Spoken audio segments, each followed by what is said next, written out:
Good evening to you and a warm welcome if you're just joining us. We begin with this.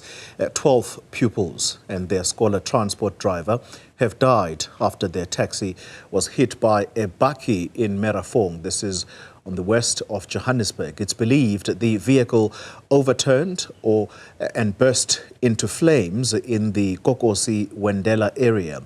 Now, the 7 pupils were discharged while one remains in hospital. Mnisi has more. Bana ba isitswe Carltonville Hospital and ke Thabiso Rabudibe from Blayford Primary, Hlompho Matsaneng Kopano Sising, Amogela Mabote, Oratile Marite, Oratile Seteiso and Khanya Kalamori from Rockland Primary School.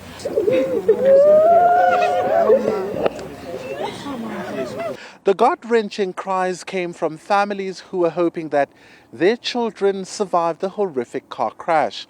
12 learners and the driver of the minibus taxi perished after it was hit at the back by a bakkie, causing it to overturn and burst into flames. One family lost 4 children. I'm speechless. I'm lost for words. It took a while for me to really understand what was happening. I was called by the local leadership earlier this morning, informing me. And it sounded as if it doesn't make sense at first.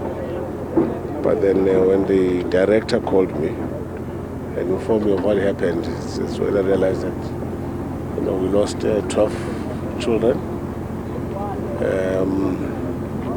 Now the difficulty is to really support the families, the difficulty is to support the learners in school and the local community. The vehicle was carrying 20 learners. 8 were rushed to hospital, some of whom were able to escape the vehicle before it caught fire.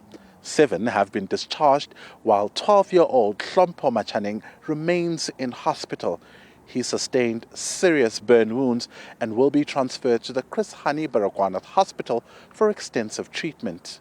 No, they did send the messages to my sister.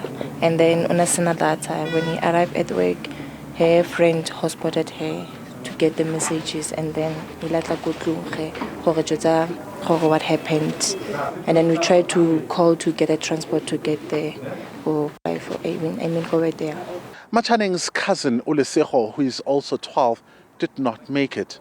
All the children who died in this horrific accident were burned beyond recognition, and this means the bereaved families can only identify them through DNA testing. Authorities promise to give psychosocial support to all the affected families. For Newzroom Afrika on Channel 405, I'm Mnisi in Carltonville.